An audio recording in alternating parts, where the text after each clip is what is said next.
our top 5 at 5. It's on our favourite Premier League transfers in this window. Of course, Darren Goughy alongside me. Goughy, I'll ask you the question I ask whenever we do a top 5 at 5. Was this easy for you to do, not necessarily to get the 5, but to put them in order as well? No, because I think what we will tell them, we have gone different, haven't we? We've so it's 10 signings. Yes. We've gone 5, our 5 favourite each. So we try to keep it fresh, but even then, I found it very difficult. There's a few big names in there I've had to leave out. There's one that you've got that I forgot about, and I was like, you've got that one now, have you? I can't remember what number you've put up. We'll find out, shall we? We'll start with you, of course, and let's find out who you've chosen. Number 5. Edouard now. Scott Brown is actually keeping up through the middle here. Edouard going it alone! And you can't blame him for that! Celtic have the lead in this whirlwind of a derby! I didn't even hear who that was. Who was that? Edouard. Unbelievable, from Celtic. It's a huge loss for Celtic. He started the season in the Premiership in Scotland, 2 goals in the 4 games he played. But let's be honest, Palace, they've made some decent signings, Crystal Palace. They needed to, because I think they had 9 players out of contract that went, so they had to replace them. They've made some decent ones, but they need a striker. They're relying heavily on Wilfried Zaha to score the goals. He didn't score that many last year. Benteke nipped in now and again, but he's not the goal scorer he probably was back in his Villa days. So they needed someone, and I think they've got themselves a goal scorer. 18 he got last year, which was the top scorer in Scotland. And let's hope he hits the ground running for Crystal Palace. I think it's a good signing, and he's still only young. And it's only, 15 million quid? I say only, but... No, but it's cheap, I see what you're saying. That's cheap, I think that Patrick Vieira's under huge amounts of pressure, and I've said it before, I don't think he'll see out the season. I don't think the appointment's the right one. How do you view Vieira at Palace? No, I think it's a good one. I think he will see out the season. I think it is a big job. You're right on that. They have got a little bit of investment. You've seen that with some of the players they've brought in. But we'll have to see how he goes. So I'm really hoping he gets it together and proves that he can be a successful manager in England. OK, that's your number 5. Let's find out what I've chosen. Here's McTominay breaking from midfield. Good ball and a measured pass out to the left edge of the area. Is James, who strikes it right-footed and finds the back of the net with an absolute rasper. Daniel James, who scored 7 minutes into his Manchester United debut, has 3 goals in the first 4 games of the season, and that one's an absolute stunner. It's Southampton 0, Manchester United 1. Before he said the word stunner, he said an absolute rasper. I've not heard that terminology used for whatever, really, but yeah, he is a scorer of rasper. I've gone for Dan James. A few eyebrows were raised with the fee, £25 million raised into 30. Going to Leeds. I really like Dan James. He's only still a young kid. He's 23 years old. He nearly went to Leeds first time of asking. He's played over 20 times for his country. I'm just a big fan of his. I feel a bit sorry for him because, listen, it's never, ever going to be easy for a young kid coming through at Old Trafford.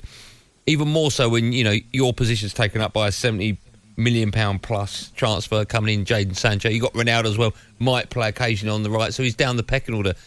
I think Leeds have got a real talent on their hands. I think he's so young. There's so much more for him to learn. I think he would have picked up so much at Old Trafford as well.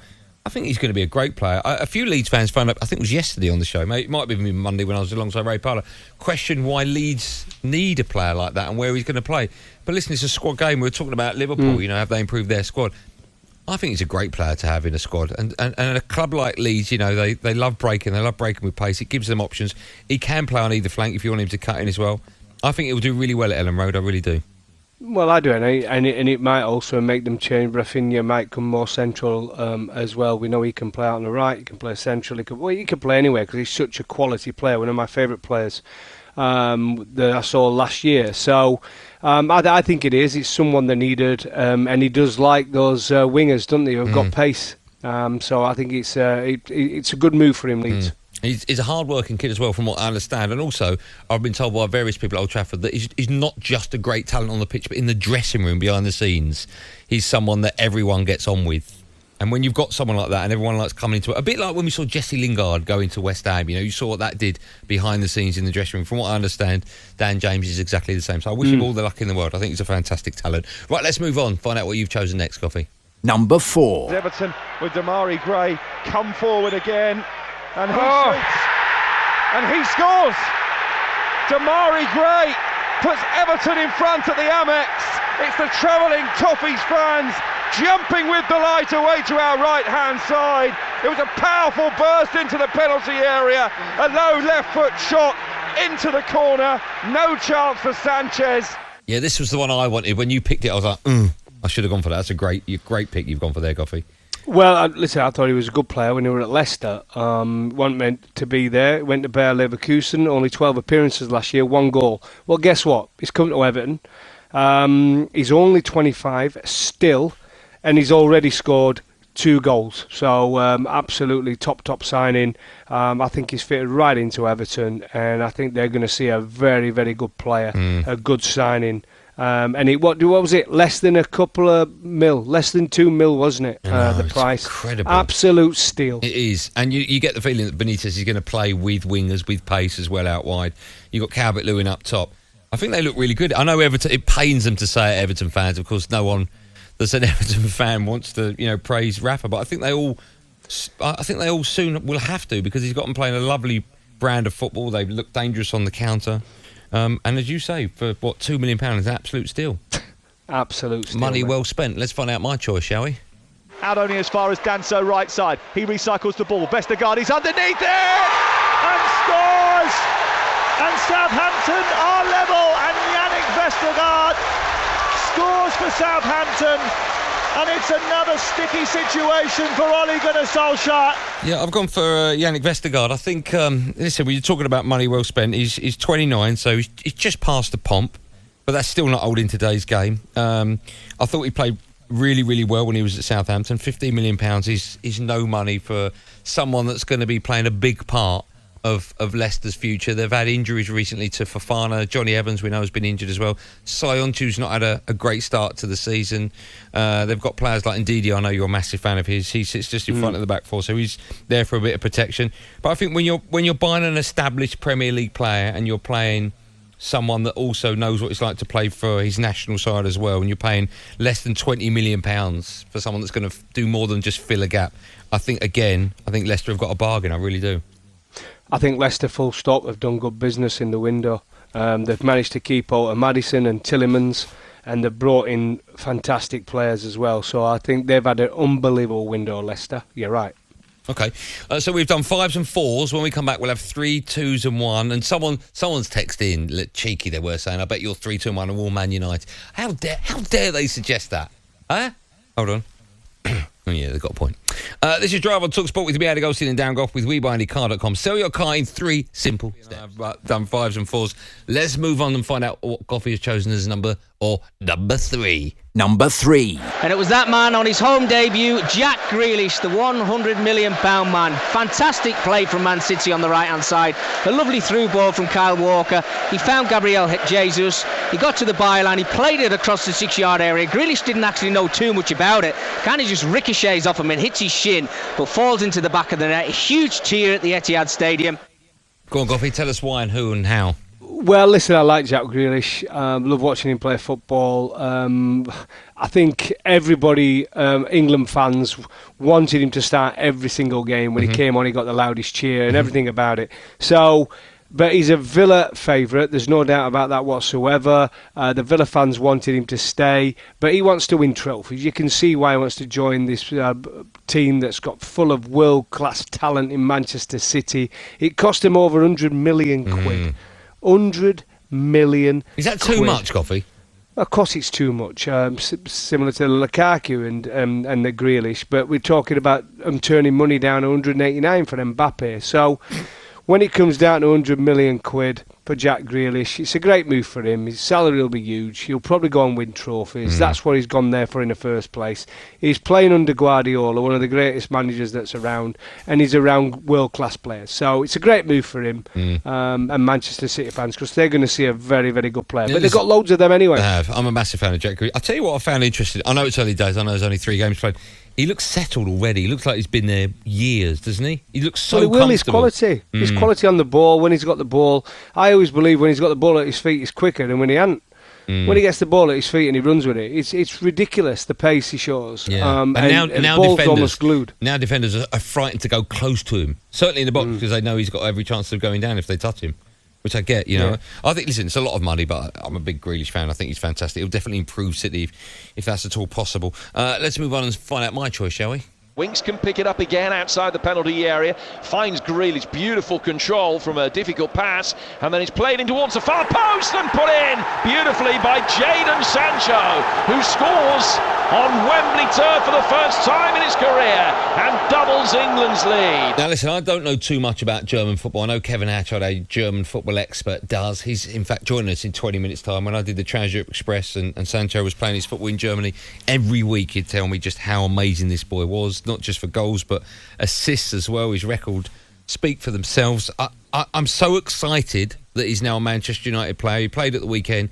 He was subbed off. He didn't particularly play that well, but I'm told he's nowhere near the level of fitness that he needs to be to reproduce some of the form we've seen in Germany. He's not yet done it in an England shirt, but having said all that, there's not one doubt in my mind other than he's going to be a superstar. He's going to be a big success at Manchester United.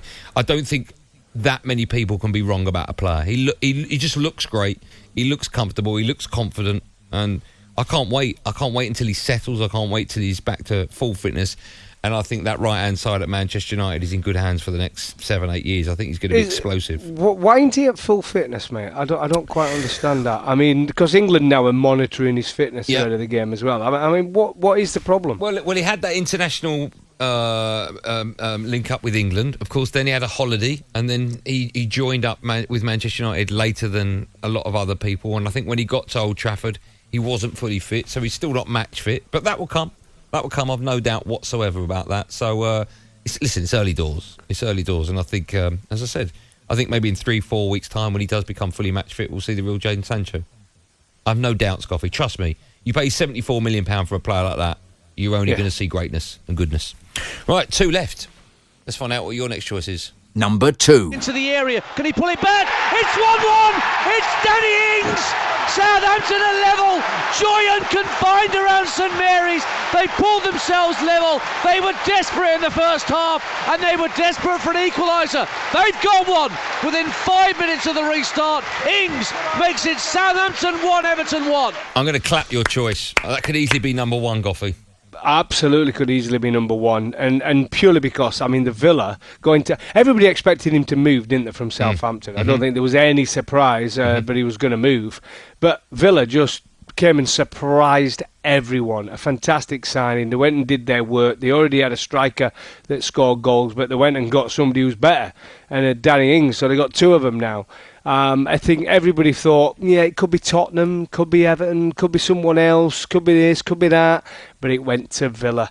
Villa did a great bit of work, went under the radar, and he will be brilliant for them. Yes, he might pick up an injury at some point in the season, but what would it, 31 million quid? Nothing. Yes, he's on huge wages. Nothing. He'll score, and he already has. He's already scored goals for him, so he's got off to a flyer. Fantastic buy, and absolutely no money whatsoever for someone of that quality. I think Villa have got an absolute bargain on their hands. And that was your number 2. Let's find out what mine is. All the big boys are up, and Griezmann lifts it in towards the penalty spot. He's picked on and in! Raphael Varane has scored for France! First blood in this World Cup quarter-final. Varane with a big header beyond Valletta into the bottom corner. When you choose a player like that in your top 5, you don't really need to justify it. You know, Rolls Royce of a player. He's played for France, I think, 80 times, 75 times, something like that. He was at Real Madrid for 10 years. He's won absolutely everything. He's calm, he's collected, he's got pace, he's got talent, he's amazing on the ball.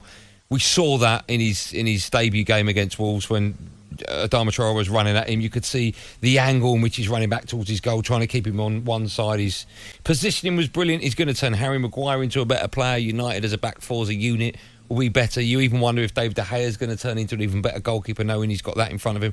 I think Rafa Varane, and what was it, £40 million, £42 million? Talk about bargains, talk about steals. United have got one there. Let's move on to ones. Number 1. Lukaku lets it bounce and takes it on his stride. Oh, what a goal!